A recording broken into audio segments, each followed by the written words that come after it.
Good evening, art and esoterica enthusiasts, and welcome to, I think, week 5 of Auckland's COVID lockdown. It's all very confusing, don't really know what's going on anymore, not quite sure what time it is, trying to do some art and some reading, but it's not that easy. It's all just a little bit of a mush together type feeling at the moment. So anyway, I went to see a very well curated show at Auckland Art Gallery, Toyo Tamaki, and I wanted to talk about a video work I saw. This exhibition is on until the 10th of October, which means Aucklanders might be able to get a chance to catch the end of it depending on when lockdown finishes. The exhibition is called All That Was Solid Melts and is curated by Juliana Emberg. The accompanying description references our 2020 sort of lockdown and the deal with COVID and dealing with that kind of isolation of the country just being locked away. But it's still very relevant in 2021, and it says a lot about what we're going through right now, so I thought it was quite pertinent to talk about it. This is what the text says. Isolation is something we have recently experienced. Like many generations before us, we have felt the anxieties of being in the midst of a plague. We have sought ways to counter fear, apprehension, loneliness, separations, and have been plunged into private diversions and distractions to wait out time. We have come to realise that all that was solid, everything we counted on and took for granted, work, leisure, travel, society, even family, might melt away or fracture. That things are mutable, apt to change, and that we must adapt if we are to thrive in these new circumstances. All That Was Solid Melts takes us on a journey from isolation through the multiple anxieties of life and catastrophe, something New Zealanders are particularly familiar with, and along the way offers moments of historical sympathy, solace, and discovery. When finally we step beyond the itinerary we have travelled through, metaphors and emotions, realising that we too are simply passing through time, which is but a small moment in a longer plan, that we are but a speck in the cosmos, that things come before and will come after our moment, that we will be deconstructed to reconstruct ourselves. The works within the exhibition are fascinatingly varied, spanning time, continents, and different kinds of media.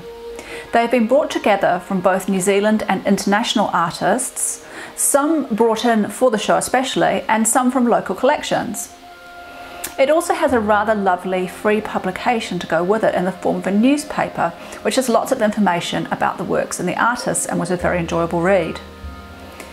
There's one work in particular that I didn't realise was being shown, and it's a piece that I had researched in the past without thinking I'd ever actually get to see it. It's a 2014 video piece by French artist Pierre Huyghe called Human Mask. Huyghe has been working with various media including site-specific installation, stage scenarios, public intervention and motion-based media since the early 1990s. His work tends towards the enigmatic and unsettling, which is of course something I certainly enjoy.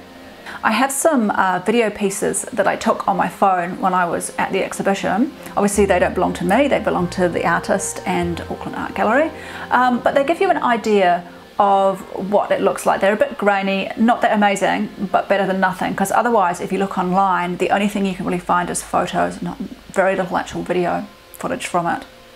The setting for this video piece is a shadowy semi-derelict restaurant in Japan, which it turns out to be in the Fukushima exclusion zone, which was created around the damaged nuclear reactor after the huge earthquake and tsunami of 2011. This area was pretty haunting, as the houses and businesses were abandoned very quickly and never returned to. Apparently 154,000 residents evacuated the area in a 20-kilometre radius from the power plant. I've seen a couple of other video works and other artworks shot in this area, but I have to say that Human Mask is my favourite and the one I feel is most haunting. Walking in on the video, you see a small girl with a white mask, long dark hair and a button-up dress moving aimlessly through the rooms as if she's waiting for the return of parents who've abandoned her. The first moment of cognitive dissonance occurs when you suddenly notice that her arms and legs are covered in long, thick hair and that she walks with a strange gait. it suddenly becomes clear that she is in fact a monkey, a macaque to be precise. What is she doing in a dress, a mask and a wig? Why is she in this abandoned restaurant? Is she a female monkey, or am I just making that assumption? These are all weird and pressing questions. Watching the film, my brain kept flipping backwards and forwards between seeing a human and then a monkey, and then a human and then a monkey. Her movements are beautiful and strange. Sometimes they're so familiar in their humanity, like when she reaches up to gently touch her face or her hair.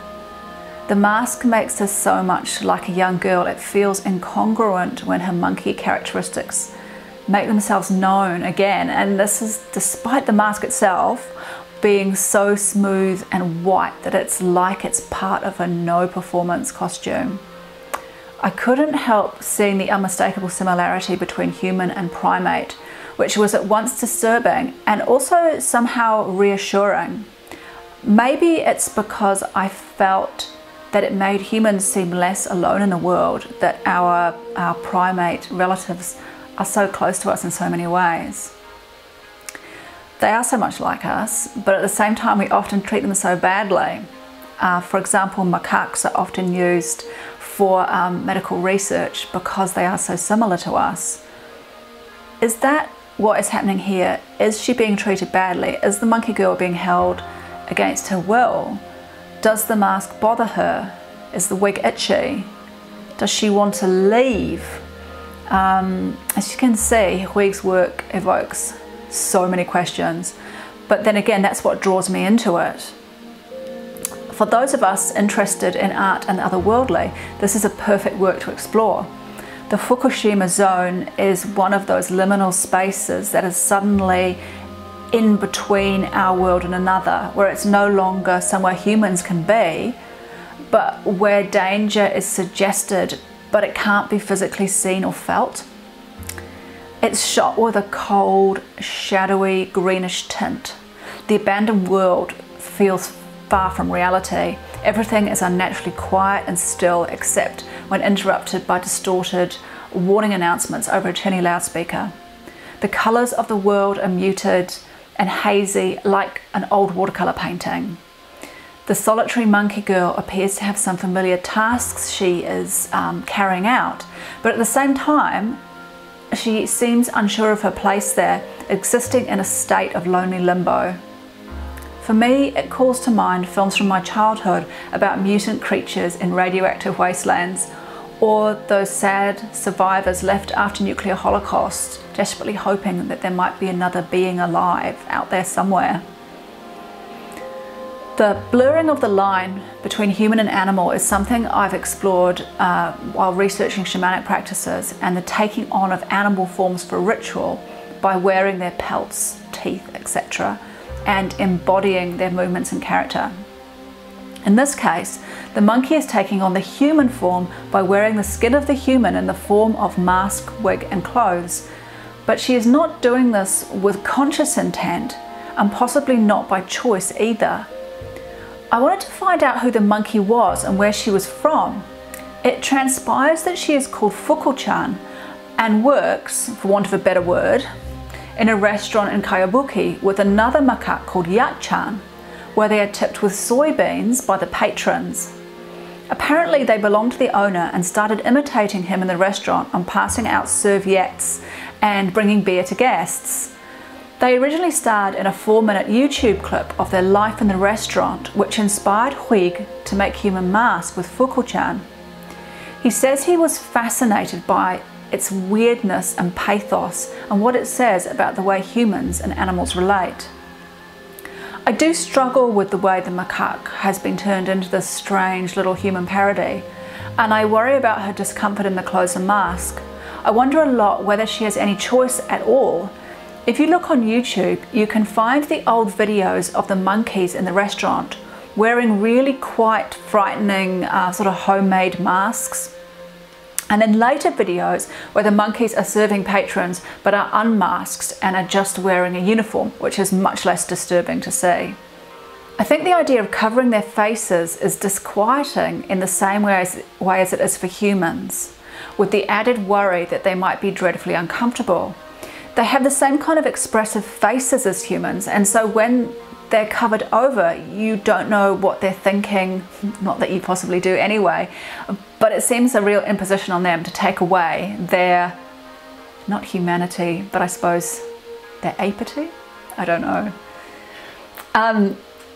I believe Huyghe made the mask that Fuku-chan wears in this video work, and she was already used to wearing this parody of a woman's face, so I suppose she was okay with wearing this mask too. I'd love to know how Huyghe interacted with her. Did he give her any sort of direction? Do monkeys even take direction? If this work intrigues you, then I recommend having a look at Pierre Huyghe's body of work. It's very varied with some fascinating site-specific installations, including one which is 20 metres underwater in the Marmara Sea. I found an illuminating quote from Huyghe in an article from 2019 in Ocular magazine. The interviewer, Stephanie Bailey, asks him why he does what he does, what he believes in, and he says, "It's about these moments in which I can experience something else than what is, or what I have learned to know, or through which I can escape the condition of knowledge to which I am attached, that we are attached. The reason I keep doing what I do lies between an accident and being in love with something, and to have, for a glance, a sense of otherness, an escape from the condition of entrapment, banality, constraint, consensual reality." So with that, I will leave you to think about Fuku-chan, gently touching her white face with her hairy paw, her eyes glinting behind the mask, all alone, haunting her abandoned restaurant.